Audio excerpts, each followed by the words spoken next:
And we are back. Chris Mannix, Sergio Mora. He's the fighter. I'm the rider. I've been in Los Angeles for a couple of weeks now. Sergio, back from Saudi Arabia, 7 days of golf, a weekend of good fights. I'm sure your family missed you terribly. Happy to be home? Yeah, I'm kind of happy to be home. I missed my kids. But I'll tell you what, I slept great. I played great golf. We caught some amazing fights. And Saudi, those trips to Saudi, the 17, 18-hour flights are getting easier and easier. You know, flying there, getting the standby in one of these fancy airports in Istanbul or in Qatar or in Dubai.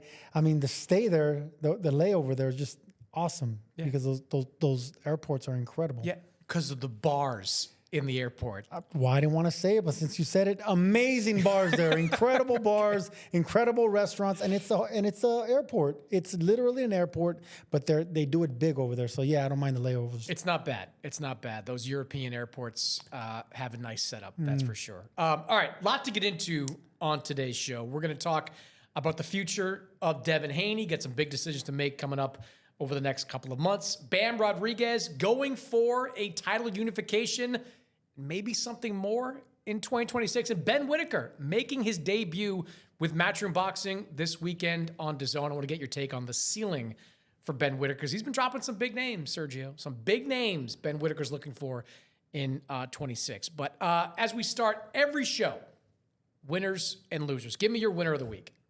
Devin Haney. He shut a lot of people up, including myself. A lot of people thought he was going to be chinny going up to 147 against what appeared to be the boogeyman, one of the hardest punchers, not only in welterweight, but pound for pound. The way he was knocking out everyone, especially that Japanese kid, Jin Sasaki, knockout of the year type. Devin Haney shut everyone up. I mean, he came out blasting. He dropped them. He boxed nicely, stuck to the game plan. Even though Brian Norman tried to win some rounds and did win some rounds in the back half, Haney stuck to the game plan. He never got out of character. He just wanted to win and listen to his father. And they had flashes of Mayweather Jr. and Mayweather Sr. in that corner, going back and forth with the emotion. I love you, Dad. And then the dad saying, let's get this money, son. And man, it was beautiful, man. I loved it. And now they're not only laughing at all the critics that picked against them, but laughing all the way to the bank, man. The Haneys are on top of the world. Yeah, I wasn't surprised that they won. I thought Devin was going to win that fight. And one thing about Devin and his father is that they've got good eyes for opponents. Like, they face tough guys, but when they accept these fights, it's always because they see something, right? Like, remember he moved up to fight Regis Prograis. Everybody looked at Prograis and saying, wow, he's going up to face the top guy in the 140-pound division. Well, Devin knew that his skills and his footwork were going to be superior to Prograis. It turned out that way. And it was kind of similar with Brian Norman, where Devin's skills, his footwork, his game plan, ultimately his power, knocked Brian Norman Jr. down in the second round. His size, his size. Look, he hit him with, and look, the game plan part, he saw Norman open for left hooks. Saw him open for left hooks. He was landing that early. That's what did the damage going into the knockdown. A very smart fighter, Devin Haney. I got to tell you, I love what he and Bill are doing right now. Like, if you go on Bill Haney's social media channels, it is all Rolly Romero all the time. He is calling out Rolly Romero and saying, hey, why don't we fight in February, Rolly? Right. Like, he's speaking to his audience, Devin's speaking to his audience, but they're really speaking to an audience of one. They're talking to Turki Al-Sheikh.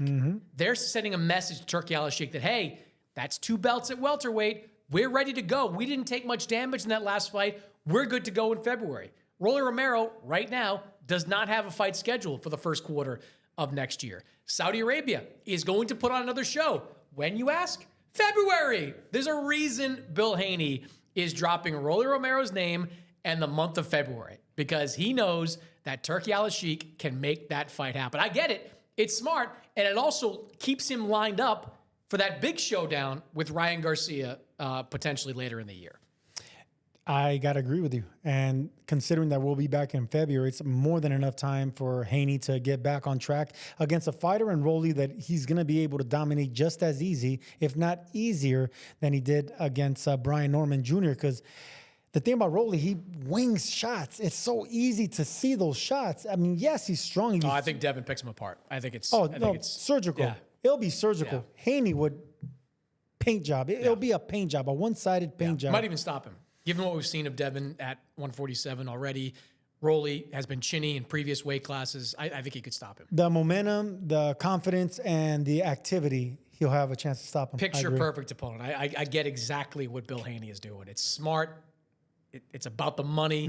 It increases the value of a Ryan Garcia fight. Smart move by Shout out Bill Haney, man. I mean, not only as a father, minding his business. You know how I feel about father-son relationships when it comes to the boxer and trainer, but they work. Yeah. They work. So shout out Bill Haney. But it works. My winner of the week is Bam Rodriguez, also on that card. Bam Rodriguez, now a 3-belt champion at 115 pounds, first time in his career. He has held 3 belts at the same time, just blows out Puma Martinez. Wasn't close. This is where you and I were in complete agreement. I didn't think that Puma was on Bam's level. Quite frankly, I don't think that anyone from 118 on down is on Bam's level. But I thought Bam was the most outstanding performer on that card. Some good wins. Abdullah Mason, he got a great win. Devin Haney got a great win. David Benavidez got a great win. But Bam Rodriguez doing what he did against an undefeated world champion who had just gone to Japan twice and won big fights. That, to me, was really impressive. Not only that, but under the circumstances that Bam was doing it with his wife delivering a baby while he's fighting. He watched her birth on FaceTime. He watched his wife give birth on FaceTime. That reminded me of, remember when we called Canelo's fight and they kidnapped his brother in the locker room? Rigoberto, I think it was. Yeah, and in the locker room, they were negotiating that, and then he had to come out to fight. I mean, the things that certain fighters had to go through, and Bam is up there doing something incredible, man. Under those circumstances, I mean, that's heroic. I said heroic, and I'm going to say it again. That was heroic out of Bam. Your command of the English language is always a little bit sketchy. Well, that's why you're the writer in this whole pair. Right. All right. Give me your loser of the week. The WBC. I was going to say Subriel Matias, but it's not his fault, Yes, hold on. Hold on. But no, let me give the context here, because I want people to understand why you're blaming the WBC. Because last week, Subriel Matias tested positive for Ostarine. And if Ostarine is a word that strikes a chord with boxing fans, it's the same substance that Ryan Garcia tested positive for. Subriel Matias tests positive. It is widely assumed that the fight he has coming up, a title defense against Dalton Smith, was going to be canceled. Maybe not so much. The amount flagged in Matias' system was technically below the allowable 0.1 nanograms per millimeter threshold for the drug. That's what the New York State Athletic Commission said, which has kept the door open that this fight, scheduled for January 10th, could still go forward. So I just want to set that up. He tested positive for Ostarine. It was a trace amount of Ostarine, but we are still waiting for a ruling from both the New York State Athletic Commission and the WBC. Thank you for teeing that up for me, as eloquent as you did, because I'm just going to tear it down now. I don't care how much nanograms or how much is in his body. It's in his body, Chris Mannix. Just like when you get stopped for your DUI and they give you a breathalyzer test, if you blow 0.08 and over, you're going to get arrested for a DUI. But if you blow 0.7 and under, they're going to let you go. But you still have alcohol in your system. If you blow 0.7 or 0.01, you still have alcohol in your system. They're going to let you go because you didn't break technically the law, but you still have that substance in your body. So the fact that the WBC has this protocol of we're gonna weigh it down to the nanograms, nonsense, man. That's why they're my loser of the week. It should be zero tolerance. 0.01 should be enough for anybody to get disqualified, because that means it's in your system. How the hell did it get in your system? You're probably cycling out of it. I'm tired of it. There should be a zero tolerance. None of that nanogram nonsense that you just told me about and that psychobabble. If it's in your system, you're out. That's that. I don't disagree with you, though I think your analogy is not quite on point. Like, if you're pulled over for drinking and driving and you test below the legal limit, they will still let you drive on.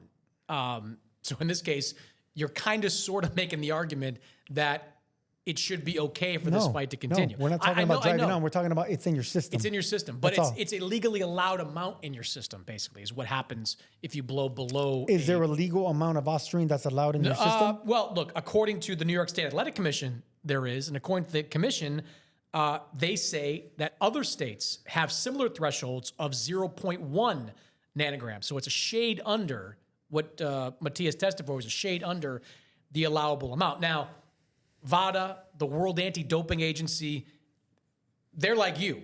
If it's in there, it's illegal. They don't make distinctions for how much is in your system. But just for comparisons, to be devil's advocate here, when Ryan Garcia came back with the 2 positive tests for Osterine back in 2024, the amount of the drug in his system was 60 times the allowable limit. So he had a lot in his system. All right, but is it synthetic?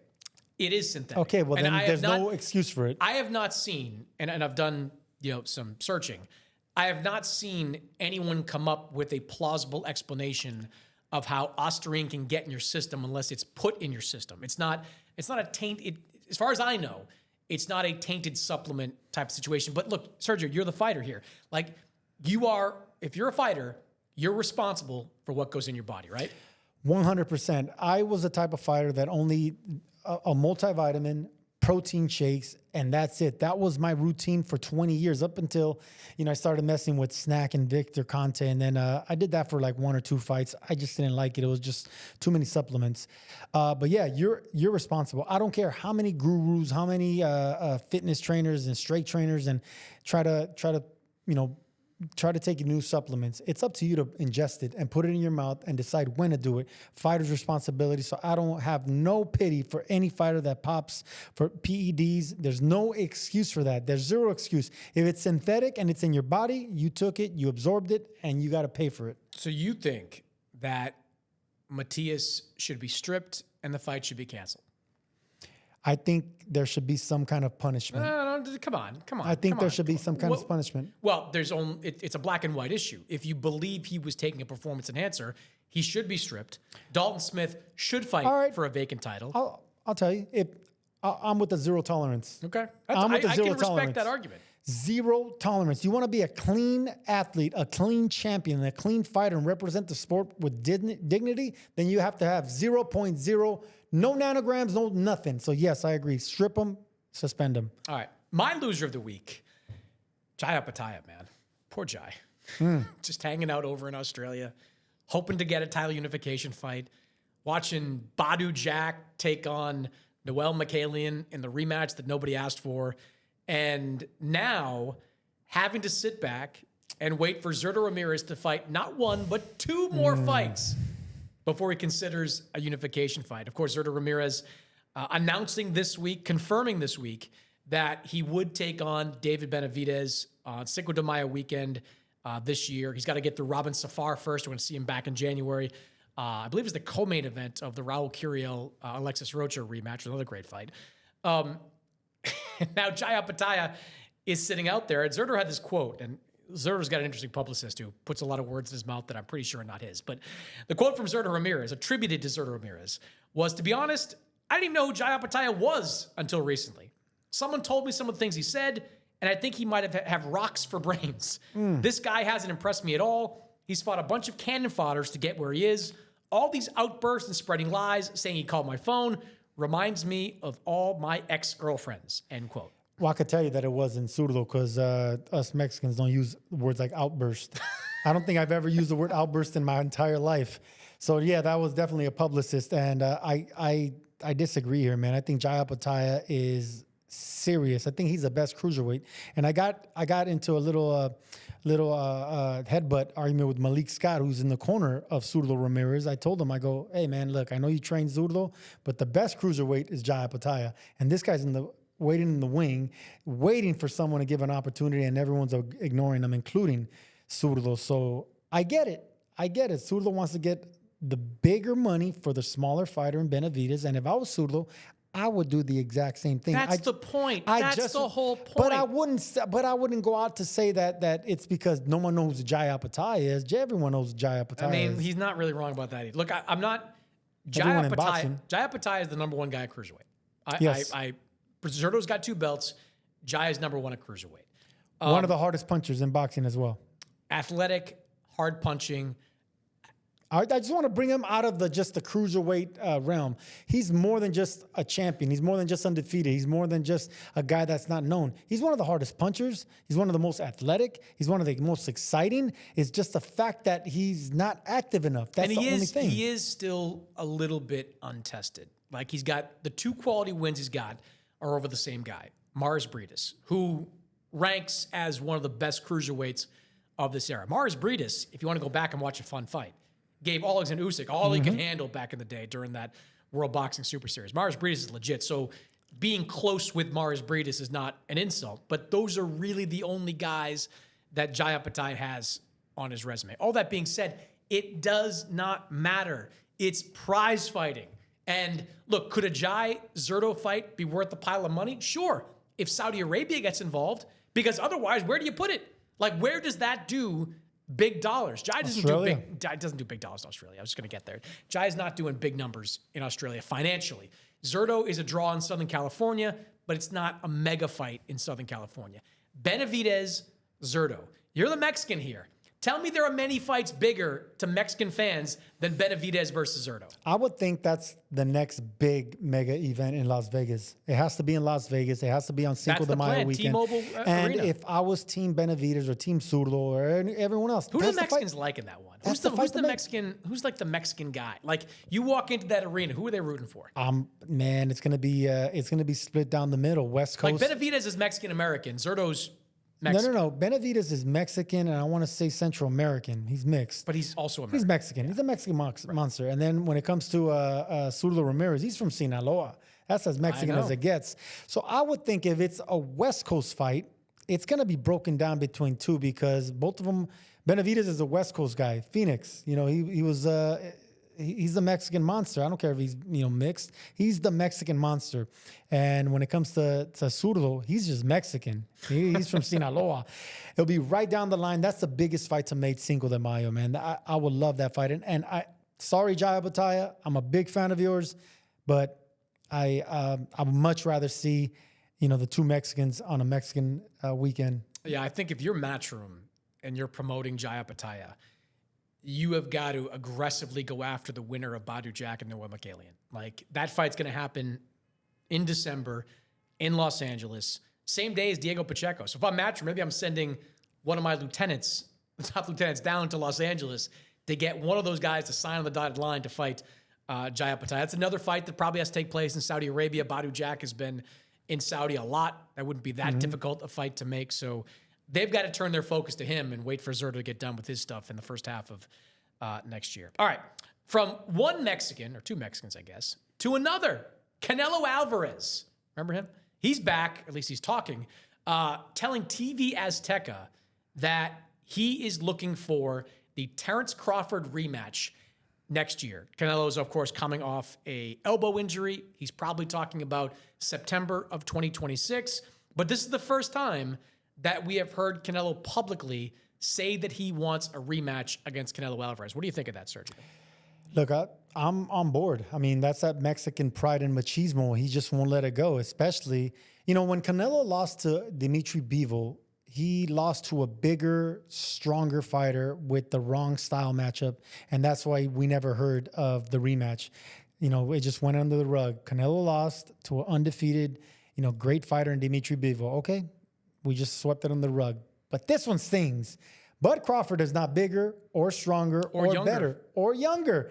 So that's where I'm getting at here. Of course, it's going to sting the pride of a great Mexican champion like Canelo. He just lost to a fighter that he shouldn't have lost against, and for all the belts. That he needs to get back. And maybe the injuries are something that held him back in training camp. Maybe he had some issues in his personal life. Whatever the case, Canelo is allowed an excuse, all right? Because this man has so many fights, defended so many championships, given us so many great moments that if he has an excuse, we better believe him, all right? So whatever that excuse is, whether he had a bad night or he had an injury or he had something going on in his life, I would want to see one more crack at it because, one, he deserves it. Two, Bud was incredible that night. I want to see if he could repeat it. And three, the entire promotion was a success. Allegiant Stadium was lit. It was great. I didn't think they were going to fill out a football stadium. I didn't think it was going to be that great. I thought it was going to be partially, blocked off. They were going to put the seats in the right places. I was there, Mannix. I was in the nosebleed thanks to the seats you gave me. Not in the nosebleeds. If you had to wait in line, all the stands for drinks and food jam packed. It was a grand success by all scales, and because of the success, because of the business, because of the money it generated, and because it was a great fight and great performance on Bud's part, I want to see if he can do it again, and I want to see if Canelo can bring up another way to beat this man. So, yeah, that's the fight to make. I'm on board. You've done a 180 on this. I did. Because initially, you were not in favor of Canelo taking this rematch. I was the one from jump saying, hey, he's got no choice here, and I stand by that. Canelo has nowhere to go. He's in the twilight of his career, and he's already cleaned out everybody relevant at 168 pounds. What's he going to do? Go up to 175? He did that. It doesn't work. Go down to 160? Who's there? What makes any sense? There is one fight for Canelo Alvarez that makes any kind of sense, and that's Terence Crawford. No, the reason... Yeah, no, I agree now. And yes, I'm on board and I have to follow. But I thought maybe Benavidez, maybe he was going to say, you know what, but why why would he lose to Crawford and then move up and fight the guy that he has ostensibly been avoiding for the last couple of years? The same reason he lost to Bivol and then went on a winning streak and got that mega fight again. He knows the guys that he can't beat, and those guys have footwork. Benavidez is not going to be on his toes like Dimitri Bivol, like Mayweather Jr., and like anyone else that's giving him issues. He's going to be throwing 100 punches around. And that's why it's going to be two Mexican monsters in there. But now that Benavidez is a light heavyweight and he's thinking, moving up in weight, Canelo should be thinking about the rematch with Crawford. It makes all the sense because it's not going to be Janibek. It's not going to be a middleweight champion. No, it's not going to be... There's no money in that. It's Terence Crawford or bust. There's no... Because with Bivol... I just mentioned Janibek because if you remember, after Bivol, who'd he go for? John Ryder. But that was a comeback fight. Like that was... I think he had surgery again after he had surgery after the Golovkin fight. When did he have the... Bivol, he fought Golovkin. He fought Golovkin right after that. Yeah, and it was a 40-year-old Golovkin. Well, it was still a huge fight, right? There's no place for Canelo Alvarez to go but to Terence Crawford. Like he can't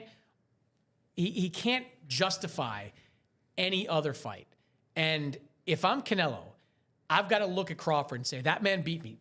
It was close, competitive, but he beat me. But I can find ways to win.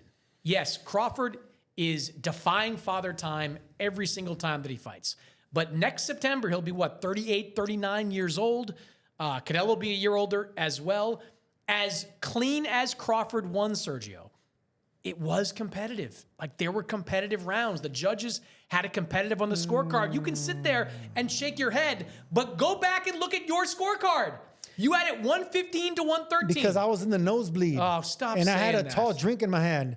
No, I wasn't close to the action, all right? And then when I watched it on television, Crawford dominated is a strong word. Crawford controlled the entire fight. Canelo, he did. But Canelo there were so didn't many, land but anything there were of so many significance. rounds that were competitive. You have to at least say that. There were some close competitive rounds. Yes. Look, to me, this is like Canelo Alvarez's Rocky versus Clubber Lang moment. Rocky got knocked out by Clubber Lang. Rocky thought his career was over after Clubber Lang. Rocky went and started working with Apollo Creed.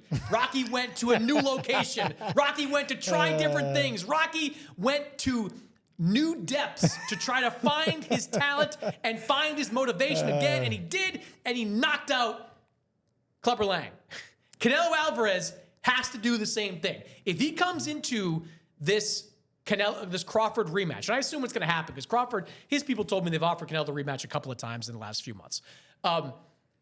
If it happens, he has got to, if he does the same things, trains the same way, he's going to get beat again. He has got to come back, just like Rocky, as a reinvented fighter. That's my take on Canelo. So you're saying Canelo needs a black trainer? He needs rhythm. He needs footwork. He needs fluidity. He needs to run at the beach. Doesn't he? Doesn't he need a little bit He's of always footwork? needed that. Doesn't he need a little bit of He's footwork? always needed that. Look, Canelo's not going to change trainers. You He's want not to going send to him to change like anything. Redman Edwards? You want to send him to Dean? You Oh, want to have man, him go work listen, with somebody? I would love to see Canelo get some footwork, but it's too late, and he's gotten this It far was without supposed to be it. too late for Rocky. Enough with the Rocky. That's a movie. Found it. But I get what you're saying, and quote movies all the time. And I'm not really criticizing it. Yeah, you have a point there. He needs to get the fire in his eye. He needs to get the tiger In his belly. whatever all that is. Look, Sergio, I spent a lot of time around Canelo in the weeks building up to that fight, and he was so nonchalant. And granted, he's always been nonchalant. The pajamas. You remember before the fight against Rocky Fielding, he was sleeping in the Madison Square Garden locker room. Like, he has always been incredibly relaxed. But maybe that cost him something. Maybe it cost him a little bit of the edge that made him a great fighter early in his career. Canelo's stuck between a rock and a hard fight. The fight is going to be either Crawford or if Benavidez decides to look his way. It's Crawford. Why not? Because Benavidez has a fight schedule. Benavidez is Oh, going it's signed? up. It's done. Oh, really? I did not know that. You saw Golden Boy put the fight poster out there. Okay, well then I'm not following. So it, it's Crawford. Crawford or Crawford. bust. Crawford or bust. Yeah. Well, yeah. Look, Canelo is a man of enormous pride, and he always wants to get back what he lost. And I could see him doing some tweaks with Crawford, but Crawford's going to have the same game plan, the same hunger, and he already knows what to expect. I don't see that fight being any kind of different. So I respect Canelo for wanting the rematch and wanting to do better. I just don't see him stylistically. Crawford's one of the greatest fighters of our generation. So is he. So is Canelo. But two greats like this, stylistically, Crawford's going to always have the upper hand. Still a big fight. Yeah. Still a big fight. And they can do it at Allegiant Stadium again. Yeah. It was an Definitely be in incredible Vegas. event. Incredible event. And this time I won't rely on tickets from you because I don't want to sit in the nosebleed anymore. How loud do I have to say this? I didn't get you the damn tickets. Oh, that's right. It was our boss, Chris Glanville. It was last minute too. But yeah, so this time around, hopefully I get some better seats and I will score the fight. Watching it. Yeah, because you'll be up sober, close. right? I'll be watching it up close, and I'll be watching it, and I'll take it serious just for there. All right. We mentioned Devin Haney, who coming off that win over Brian Norman, already targeting Rolly Romero, but that may just be social media rhetoric. We don't know what's going to happen. Right now, Devin Haney is looking at a big fight in the first half of 2026. And there are a few options out there for Devin Haney. We talked about Ryan Garcia. If Ryan Garcia beats Mario Barrios, that is a huge title unification fight at 147 pounds. All the bad blood will be there. All the nastiness, all the buildup will be great. But it's not the only option for Devin Haney. You got Conor Benn on social media telling Devin Haney he can get back down to 147 to fight him. They were yapping back and forth on Twitter. And Lewis Crocker, who is a title holder over in the UK, could be a unification option for Devin Haney as well. So if you're Devin and you're Bill Haney, take Rolly off the table for right now. What's the big fight you're looking for in the first half of next year? Crocker's off the table. Crocker doesn't make sense. Even the name doesn't make sense. Haney versus Crocker, or no, Just gonna go with the name. it just doesn't sell. Even though he has that title, this fight will be more than title. Ryan Garcia makes all the sense in the world, but yeah, he has a fight with Barrios right now, and he's unreliable. Ryan Garcia is not reliable, all right? So you would have to go with Conor Benn. Conor Benn is coming off a huge fight with a lot of eyeballs. He's red hot. He could sell the fight. And both of them are promoted or can work with Matchroom, so it's a fight to make.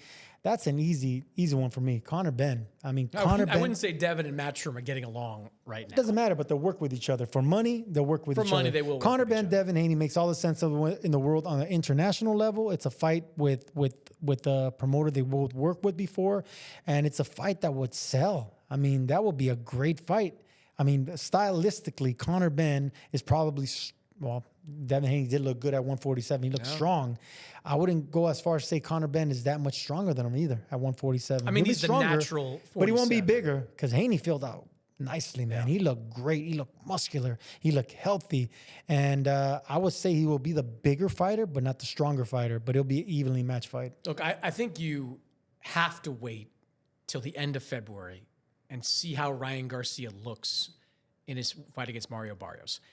If Ryan Garcia stops Mario Barrios in the same way he stopped Luke Campbell or stopped any number of the guys he's beaten early in his career, then you got to go straight into that fight, because then that fight won't get any bigger. A Conor Benn fight will probably still be out there. Lewis Crocker, maybe he fights Conor Benn. I don't know. But the Ryan fight was basically ruined this past May when Ryan lost to Rolly Romero.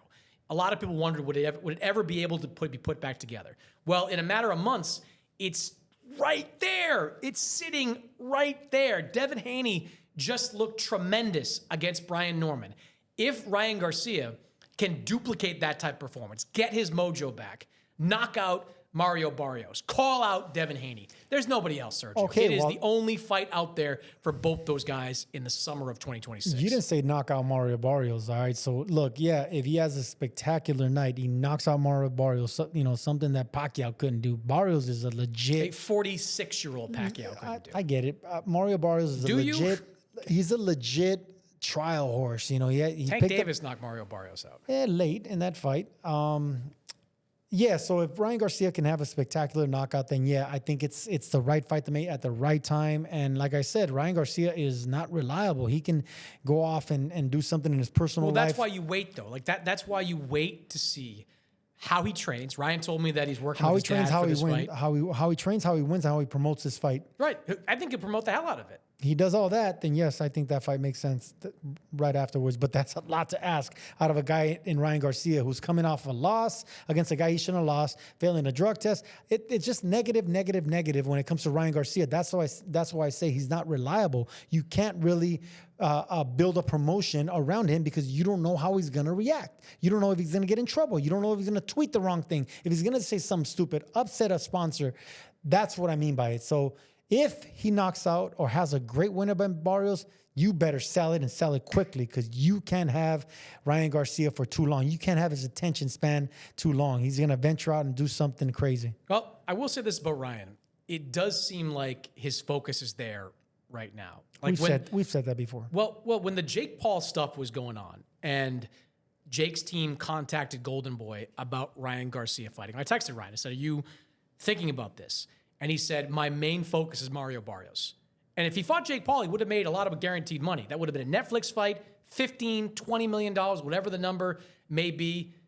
But he wanted Mario Barrios. He wanted to become a world champion. That's not the kind of thing that we've heard from Ryan Garcia before. You've been critical of Ryan not chasing championships, not looking for legacy. Well, here it is. He said, "You know what? I don't want to fight anybody but Mario Barrios." He made the whole production about signing the bout sheet to fight Mario Barrios. He seems locked in for this Barrio fight. And a locked-in Ryan Garcia, as we've seen before, as we've seen during his time with Eddie Reynoso, middle part of his career, he's a pretty dangerous guy, Sergio. I know why he's doing it. The money's not going to influence him anymore. He wants to be known as a world champion. And I don't know if you remember, I said, I think You didn't think he would be. Yeah. Ryan Garcia and Edgar Berlanga will be two of the most successful boxers that make a boatload of money, got a boatload of attention against the biggest fighters, but they never would pick up a world championship. I think that got to Ryan Garcia. I think Ryan Garcia is realizing, like, wow, I got, 20, 30, 40, $50 million. I got all the popularity in the world. I got millions of followers, but I can never be called the champion. So I think finally he's looking at Mario Barrios, a champion he can probably beat and pick up a strap from, and he's realizing all this other stuff that I've gained, but I'm still not a champion. So let me take care of this world championship belt. Let me forever be known and etched in the history books as a world champion. Then I can look at all these other names. I think that's what he's looking at. Quick word on Mario Barrios. Done as much with one belt as anybody. Had fought on the Jake Paul, Mike Tyson undercard, got a draw. Fought Manny Pacquiao, got a draw. And now is being lined up to fight Ryan Garcia. He's going to make more money in these 3 fights than he made in his entire career. Hey, listen, I went back to, I said the exact same thing about Caleb Plant. Before Caleb Plant started, having these tough fights. He beat Jose Uzcategui, and then he cashed out on a $10 million payday to defend it against Canelo Alvarez. That is cashing the Willy Wonka golden ticket. But then afterwards, he went on and proved everyone wrong. He took tough fight after tough fight, and Caleb Plant's the truth. All right. Speaking of the truth, Bam Rodriguez, now 3/4 of the way of being an undisputed champion at 115 pounds, knocks out Puma Martinez. this past weekend in Saudi Arabia. And Bam's made it clear that he wants to fight for all the belts. But there may be a problem with that. We're going to see the IBF belt on the line in Saudi Arabia later in the year. Whoever comes out of that fight will have a mandatory obligation against Andrew Maloney. Remember Andrew Maloney, kind of a well-known guy fighting the smaller weights out of Australia. And on social media, there was some stuff going around about Maloney saying that he would not take any step-aside money. I saw that. He wanted to fight for a world title. And then, underneath one of those quotes, I saw Robert Garcia chime in. Didn't know Robert was a big tweeter. Chimes in on social media and says, if that's the case, we're going to 118 pounds. Bam Rodriguez not waiting for a chance to fight for that last belt at 115. Let's start here. What do you think of that? Do you think Bam should wait until that belt is available to fight for? Or should he take his 3 belts and go pack north for 118? I'm with Robert Garcia. If Maloney is going to make a big deal out of this, demand a lot of money, and make it a headache, this is the reason we can't get undisputed champions no more, because fighters price themselves out now. Now it's about the money instead of the legacy. It's hard to get 4 world championships. Back when it was just 3 world championships, then yeah, it was a little bit easier, and fighters wanted greatness. All this money is not around like it is nowadays. Maloney, like I just talked about Caleb Plant, he's looking to cash in. He's looking, all right, you need my belt to become undisputed, just like Plant and Canelo. Canelo needed Plant's belt to become undisputed. That you could sell that for a lot of money. I get where Maloney's coming from, but Robert Garcia, it could just be posturing too. Like, you could just be trying to drive up the I love the fact that he's nipping this in the bud. Yes, he doesn't tweet, and yes, I believe Robert Garcia when he says, if you want to make this a headache, if you want to, overprice yourself, we're just going to move up to 118, and it was going to be your fault. You're going into the history books saying you didn't want to fight for undisputed because you wanted more money and be greedy. So I believe Garcia. Well, I mean, hold on. Like, Maloney will never get the opportunity to fight for undisputed because Maloney's looking to capture that IBF belt. Bam, according to Robert, is not going to wait for that to happen. Once Bam's gone, all those belts are going to vacate at 115. Maloney's trying to throw a monkey wrench in here. And again, I think there could be a measure of posturing to all this if you're truly standing in the way of what a star like Bam Rodriguez wants. A star with the financial backing of Matchroom, of Riyadh. You can get a big paycheck out of it. Look, ultimately, I do think that Bam is going to fight for all 4 belts at 115 before he goes up to 118. But it brings me to the broader point, which is that Bam Rodriguez, by the summer of 2026 at the latest, is going to be a 118-pounder. That is going to put him, Sergio, 1 weight class away from the monster, Naoya Inoue. Now, let's say Bam takes 1 win, gets 1 win at 118. And let's say Inoue beats Junto Nakatani in May of next year. Super fight over in Japan. Do you make Bam Rodriguez against Inoue in the fall of 2026? No, I wouldn't make that. I hate you. No, I wouldn't make it because Bam is carving out his own lane of greatness. He's doing something unbelievable. And if he doesn't become undisputed at 115, so be it. He's going to move up another weight division. That's what we're talking about, though. We're talking about 118. He's going to be at 118. He's sitting there at 118. Sitting at 118. If he picks up a strap at 118 and you want him to go to 122 and fight Inoue afterwards, after one fight at 118? Yes. I would like to see how he looks at 118. Yeah. Just did like a whole... Hold up. I would like to see how he looks at 118. Because if you're like the Yorkshire Terrier that runs around chasing its tail. Like, this is what you do. You just said no, and then I explained to you again what I was saying, and you say yes. I'm like a dog chasing cars. I don't know what to do with it if I catch it. I just do things. That's a movie, by the way.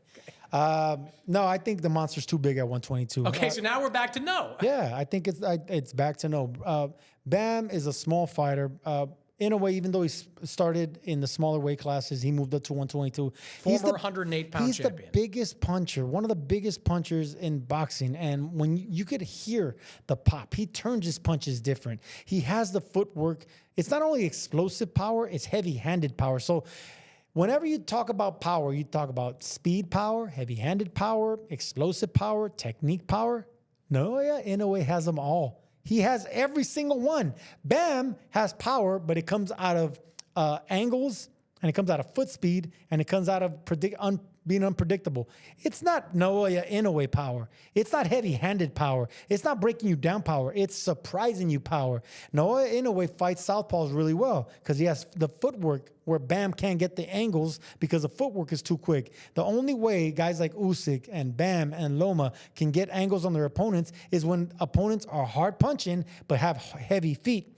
But whenever you have light feet, then you can actually turn and pivot with the guys that are trying to get an angle on you like Bam. Naoya Inoue is a master at that, of in and out style. And you can bet that he knows how to counter the attacks from the sides when he's getting flanked.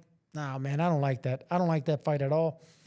Even though Inoue has looked somewhat vulnerable, being dropped by two Mexicans. You think? That's where I was going to go. In Neri and Cardenas. And here comes another pound-for-pound Mexican trying to come at him. I get it. There's some rivalry there. We know Mexicans and Japanese are hardcore warriors, and they're blood and guts, and they come with everything. So, yes, it makes sense. But I just think I'm looking for the future greatness of Bam, of what he's accomplishing, doing it on his own pace and his own weight class without biting off more than he can chew. Cardenas knocked Inoue down. Luis Neri knocked Inoue down. I forget, did Donaire knock him down in the first fight? I think he did. He gets knocked down. Like, his chin is not invulnerable. And you could certainly make the argument that a year from now, Bam Rodriguez will be the biggest puncher Inoue has faced. I agree. He's not like, the George Foreman of smaller weights, but he hits you from angles you don't see. And his footwork is undeniably elite. Let me just pause you right there. And that's not a big puncher, Mannix. That's a surprising puncher. That's an angle puncher. That's a puncher with speed. I don't care what kind of puncher he is. He's still a puncher. As he gets better at 115, and his competition improves. At 115, he's a puncher. Okay, he was a puncher at 112. He's a puncher at 115. He's going to be a puncher at 118. So why would you assume it stops as he gets bigger? Inoue, again, started his career at 108 pounds. Yes, he's older. He's much more mature physically. But the idea that Bam is going to be outgunned by Inoue, I don't buy that. I don't buy that at all. They're different types of punchers with different types of power, but both these guys can pick up big knockouts. And Bam, he's only been down once, and that was against Estrada, flash knockdown. Inoue, Cardenas, Neri, I think Donaire. Come on, man. You're not going to sit there and tell me that Bam has to box his way to a win, that he can't get a knockout against Inoue. I've heard Robert Garcia talk about Inoue, and it's not something they're really looking forward to. It's not in their future plans, not yet. Of course it is. I don't hear Bam talking about him. Yeah, he does. Of course he does. I haven't heard it. What has Bam said about Monster? It's on his list. It's on his list. Is on his list. Hopefully, and it's at the very Sergio, end Bam of Rodriguez. Look, fighters say this stuff all the time, but Bam Rodriguez is one of those guys that whenever I talk to him about long-term in boxing, it's basically, I'm in it for a good time, not a long time, right? Like, he wants to get out. The guy wants to be a damn barista. Like, he wants to be done with boxing when he's in his early 30s and doing something else, raising his kids, living with his girlfriend, just living his life in Texas. If that's the mindset, why wouldn't you leap into a fight against Naoya Inoue? How about you go up to 118 and fight Inoue's brother? I forgot his first name. Takue. You could sell that. Fight the brother, knock him out, or beat him up, and then you can maybe sell a mega fight at Inoue. And if Bam's on board and it's mega money, life-changing money, then of course you have to say yes. But personally, look, I watch Inoue fight. I watch Bam fight. Incredible fighters. Bam is special, but he's a smaller fighter, and I don't think he's a heavy-handed puncher. He surprises you with angles. How can you say that after he blasts out a guy like Sorungvisai, knocks out Gaio Estrada? Sorungvisai was a surprising one. Okay, but he knocked out Estrada too. Knocked him down a couple of times. Knocked him out. These guys are durable legends. Well, you hurt him to the body, but still, yeah, so I'm giving him credit. Unless this guy is just straight on punching like Inoue, you're not giving him credit for real power. He's got real power. Not like Inoue power. It doesn't matter. He's tactically better than Inoue. Look, if Bam goes I'm going to give you a good example. Okay. Roberto Duran was a great manos de piedra, right? Yes. Heavy-handed. But when he went up to face Thomas Hearns, you can't compare the different power. And that was just 2 weight classes. I mean, he went from lightweight, and when he fought Thomas Hearns knocked him out bad. One of the worst knockouts I've ever seen in my life. Because Thomas Hearns was massive. Because it's 2 different types of power. Hearns had that long... How tall was Tommy Hearns? 6'2"? More, he might have been 6'4". But yeah, he was a big guy. He was 6'2". Big guy. And how tall was All I'm saying Durant? is I'm just talking about the weight class. That was 2 divisions. That was just 2 divisions from lightweight to welterweight. Right. All right. Just and 12 pounds. Hearns annihilated him because he was just way too big, way too strong, way too powerful. That's how this will be. 2 weight classes doesn't seem like a lot. Bam is knocking guys out at his weight division, and Inoue is knocking out at his weight division. But that right there is a big disparity in weight and size and power. Doesn't Robert Garcia saying we're not waiting around at 115 tell you that Bam is outgrowing this weight class? If he's not willing to wait 1 extra fight to get that undisputed championship, doesn't that tell you that he's already outgrowing the weight? Oh, absolutely. But he's not going to skip 118 just to go to 122. I'm not telling him to skip 118. I'm telling him to go 118. Takuma Inoue just won the WBC belt at 118. Fight Takuma Inoue over in Japan, in Las Vegas, in Texas, win that WBC belt, and then point down to Naoya Inoue and say, I just beat the crap out of your brother. I'm coming for you next. Tell me that's not massive. Tell me that's not. We keep saying like the biggest smaller weight fighters biggest smaller weight fights of the year. Biggest fight of the year. That's up there, one of the biggest fights you could make in 2026. Weight classes be damned. It is. And listen, if Team Bam is on board, if Bam wants it because he say that he's in it for a good time, not a long time, and Robert Garcia is on board, and everyone else just really, really wants the biggest fights possible, then you can't deny that man greatness. Yeah, let him have it. But as an observer, as an outside looking in, I would say, man, that's just a little bit too much for you right now. This time next year, yes, you could fill out 118, see how you look at 118. If he struggles, if he can't knock guys out like he was at 115 and below, then you should think about maybe there's limits, and if the money is just too much to pass up, hey, this is prize fighting. Take it, forget it. But if the power's not there and it's just going to be for the money, that's when fighters get hurt, and I wouldn't advise it. I like how you bring up the anecdote of Roberto Duran and Tommy Hearns, and don't bring up the anecdote of Canelo Alvarez and Terrence Crawford, of Manny Pacquiao and Oscar De La Hoya, of Sugar Ray Leonard and Donnie Lalonde. Like, you don't bring up these examples of guys doing exactly what we're talking about Bam Rodriguez doing. Jumping up in weight, fighting the best, fighting for legacy, fighting for money. Don't bring up Donnie Lalonde to this great fighter fight. Okay. I mean, this great fighter conversation that we're having. All right, last one for you. This weekend, we are going to get the Matchroom debut of Ben Whittaker, who got a little bit of his mojo back in his last fight, stopping Liam Cameron. The fight before that, it ended controversially with Ben Whittaker kind of tumbling out of the ring, claiming an ankle injury, and faced a lot of criticism after that. Came back, got a knockout. Now with Matchroom, now with your boy, Andy Lee. Andy Lee working the corner of Ben Whittaker right now. Has had a lot of success with a lot of guys. Matchroom has high hopes that Ben Whittaker, who is uber popular already, has got his own, I think it's an Adidas deal. He's got some outside money coming in, a lot of fans because of that flashy style. They have high hopes that Ben Whittaker can be the next big thing at light heavyweight. Do you see the next big thing at light heavy when you look at Ben Whittaker? I do. I love watching Ben Whittaker fight. He reminds me of Moses Atama, but with less power. But that's fine. It's kind of like most of the time his power is his thing. Not really. He does it from angles. He sets up that power. It's beautiful to watch. It's violent and beautiful to watch. Whittaker's more of a showman, and Atama's just a punisher. Whittaker's a showman, and I love the showman. I don't think Andy Lee's going to want to take away the showman out of him because that's what makes him who he is, kind of like a Roy Jones Jr. flair type. I think what Andy Lee is going to bring is work ethic. It's a game plan. It's discipline.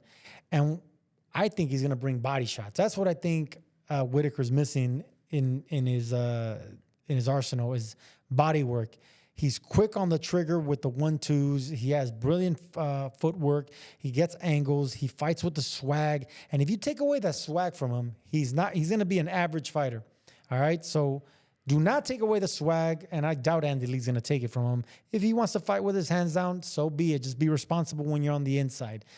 More body shots, that's all I would say, because he headhunts a little bit too much. And if you're going to break down better fighters, more elite fighters, bigger, taller fighters, stronger fighters, you're going to have to poke down to the body.